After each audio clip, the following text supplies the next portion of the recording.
Alright guys, this is probably going to be a long video, but I see a lot of stuff, a lot of opinions formed on the Syrian conflict, Middle Eastern instability, and a lot of misinformation about the situation in the Middle East. So a lot of people are getting partial facts and parts of the story and forming political opinions based on what they see on Facebook or what they read in a meme. And I'm just going to try and shed some light into the reality of the situation in the Middle East and the situation in Syria.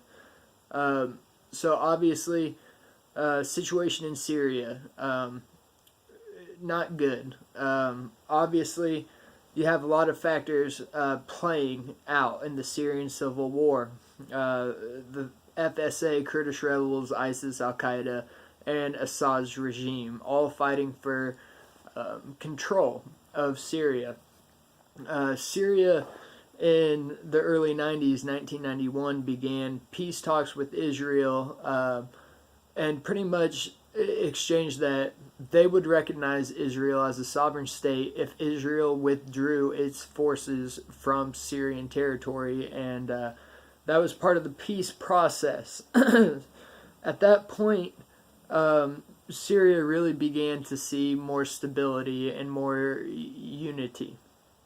At that point in the early 90s, when all this took place, the United States and Syria had strong relations, and when Desert Storm kicked off, we had Syrian support and against the occupation of Kuwait by Saddam and Iraqi forces. Fast forward to September 2011, or September 11th, 2001, when the Bush administration had sought Assad's delegation on the incident with Iraq and the occupation of Iraq. Assad was not on board with this. Up until that point, there was United States intelligence and Syrian intelligence agencies working together and sharing information to prevent future terrorist attacks by Al-Qaeda. And this had very positive results. We were able to prevent attacks in Bahrain and other countries in the Middle East carried out by Al-Qaeda or, extremist groups like the Muslim Brotherhood. Now, Assad had a lot of experience in dealing with terrorism as far as the Muslim Brotherhood. And that's why we sought his delegation.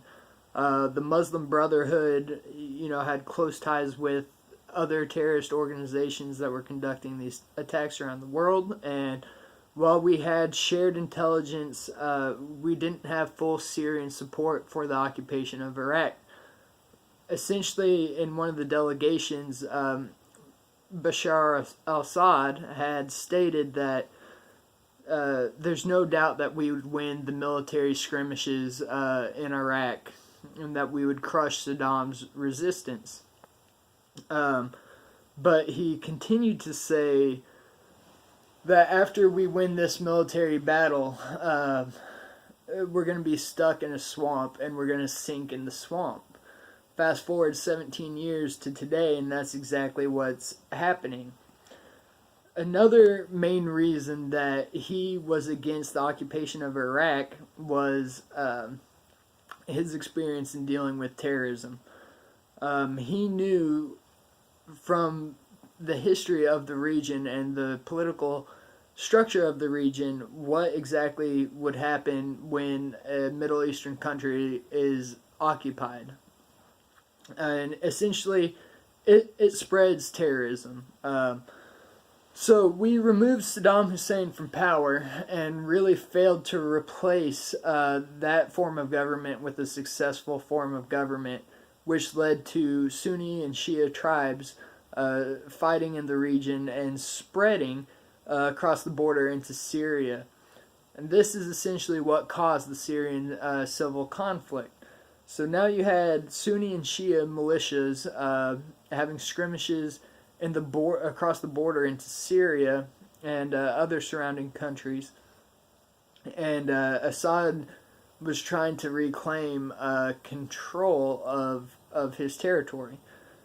In this process, the Kurdish rebels, or the Kurdish people of Syria, saw their opportunity to seek regime change and take up arms against Assad. You had many groups involved in this: Al Qaeda, ISIS, the Kurdish rebel forces, and FSA and Assad's forces, all fighting each other for Syrian territory. At the time, Syria was considered a sovereign state, and really was not considered to be. Assad was not considered to be a dictator. Not until his anti-terror operations were launched. He was stretched very thin, and he was fighting ISIS, he was fighting Al Qaeda, he was fighting the FSA, and he was fighting the Kurdish rebels that were all seeking regime change. This, with U.S. involvement in Syria, conducting airstrikes against ISIS and terrorist groups and supporting Kurdish rebels, really was going against Assad's sovereignty and his ability to control his territory.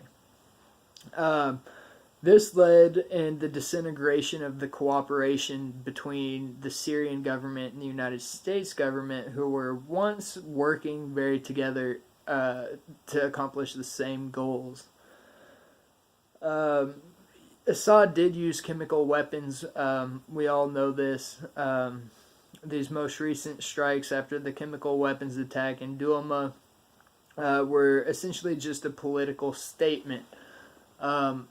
With the support of Russian forces and Russian airstrikes, Assad was effectively able to regain control of his territory against ISIS and Kurdish rebels seeking regime change.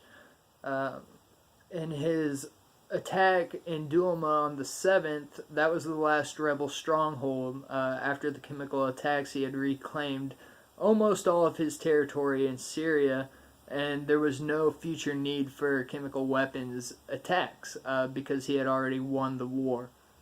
The United States attacked 3 targets with massive amounts of ordnance as a political statement to show the world, hey, look, after these strikes, Assad's quit using chemical weapons. When the reality is he's done using chemical weapons because he's already won the war. If another civil conflict breaks out in Syria, it's guaranteed to be Assad or whoever is in control using the same tactics, chemical weapons. But as far as the mainstream media goes, this was great political ammo for Western countries, France, the United Kingdom, and the United States. But that being said, okay, so that's Syria in a nutshell. But what is the root cause of the instability in the Middle East? Many people say it's the United States intervention in the Middle East, or the Russian intervention in the Middle East, or the Palestinian-Israeli conflict in the Middle East. And those do play roles in the instability. But when you look at it, the real instability comes from the proxy wars being fought. Britain and Russia had fought proxy wars in the Middle East, devastating the country. The United States and Russia have fought proxy wars devastating the country. Israel and Palestinian forces have fought proxy wars in the Middle East, devastating the country. And but the most devastating powers that caused political unrest and instability in the region were actually between Iran and Saudi Arabia. This came after the collapse of the Ottoman Empire.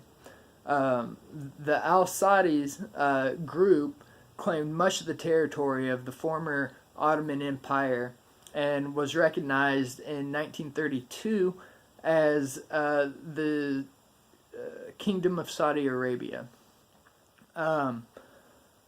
6 years after that, they had discovered large oil reserves in Saudi Arabia and really developed that part of the former Ottoman Empire, built roads, and infrastructure, and forged a solid alliance with the United States with their newfound wealth.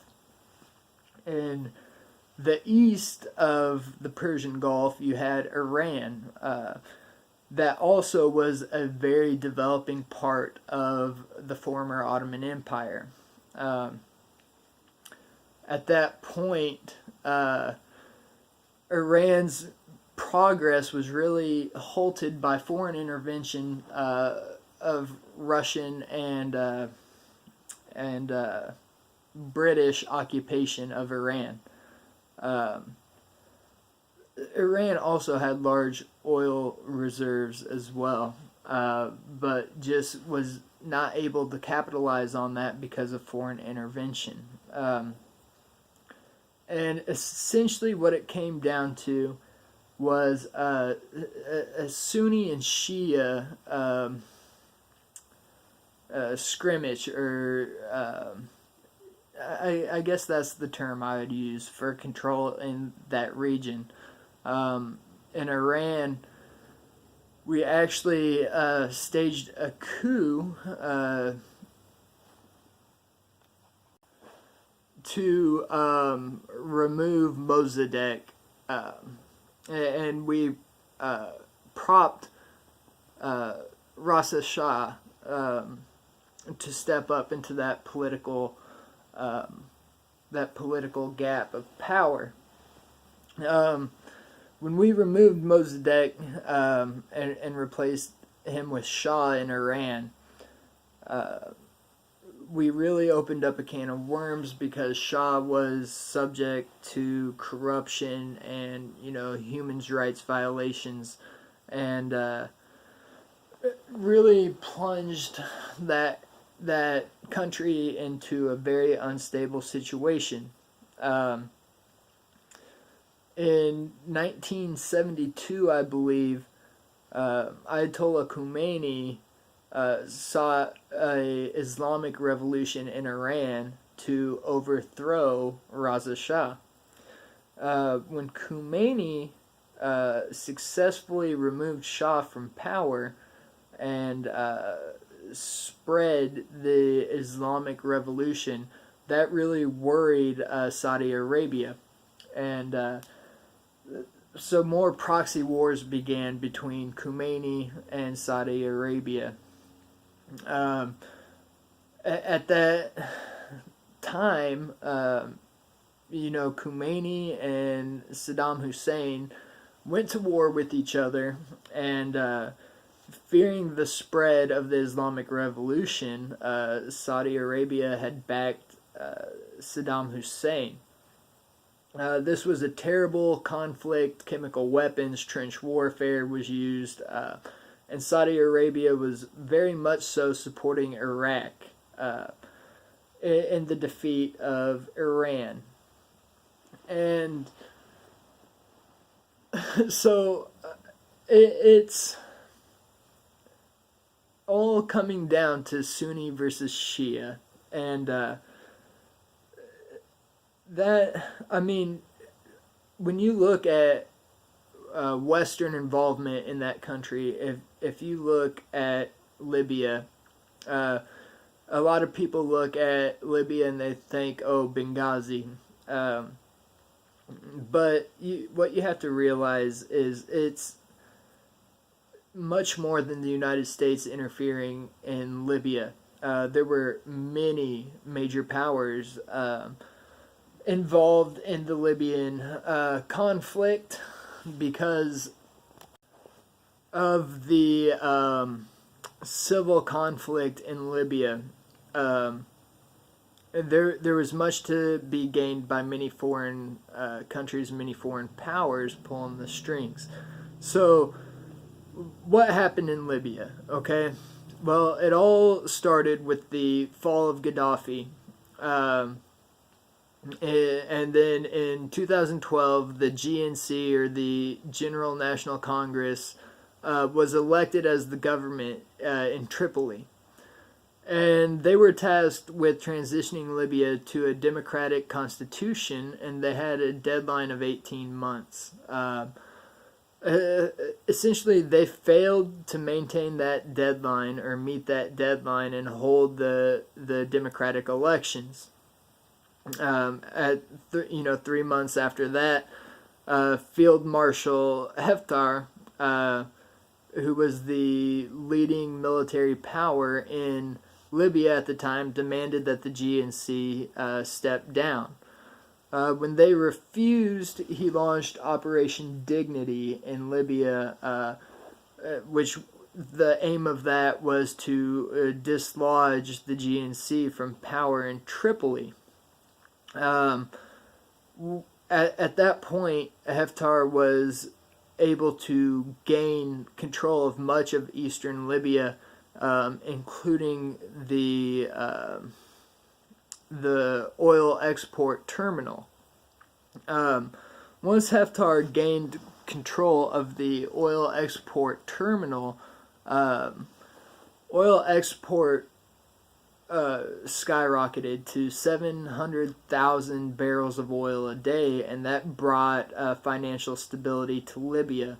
But at that same time, that really started the Second Civil War because everybody wanted a piece of that pie.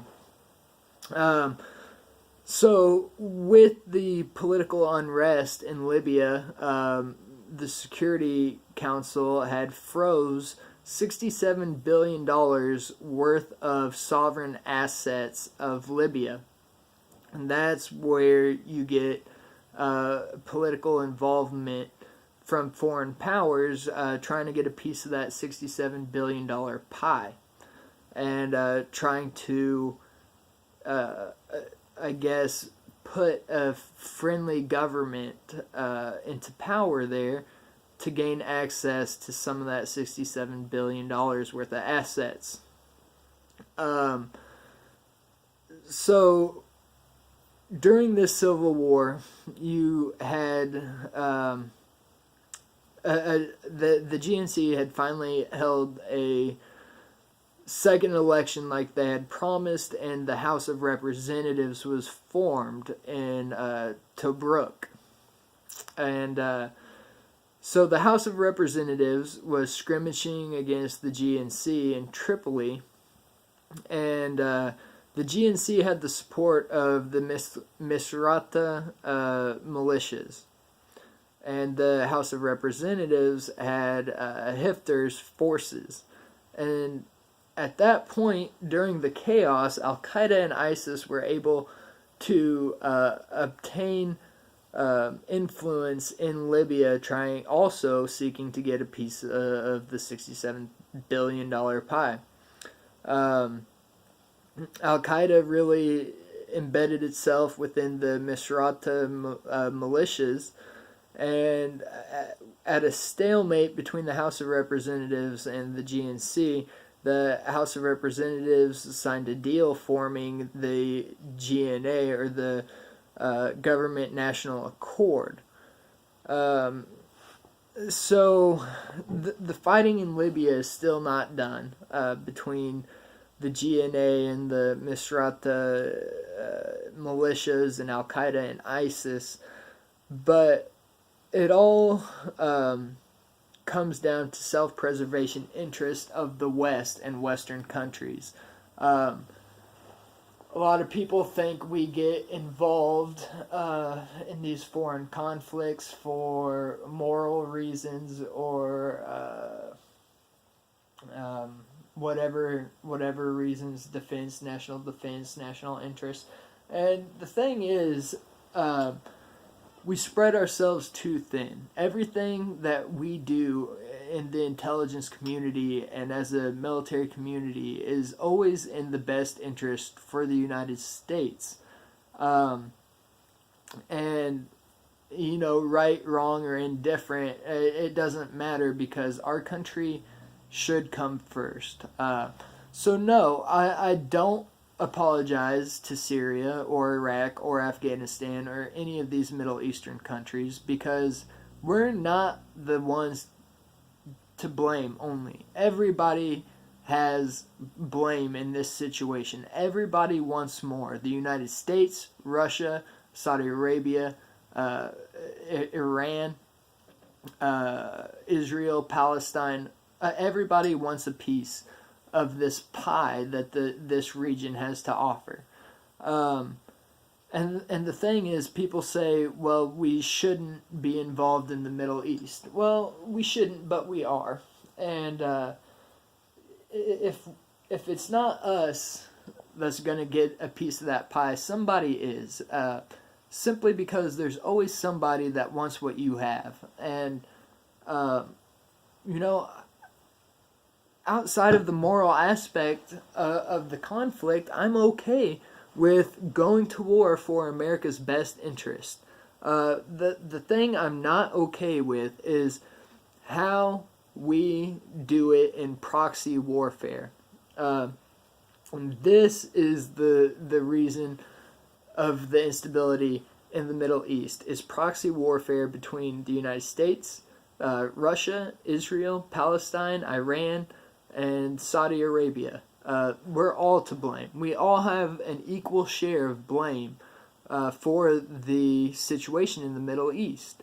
And if you want to look at the real effects of proxy warfare, look at Ethiopia and Somalia.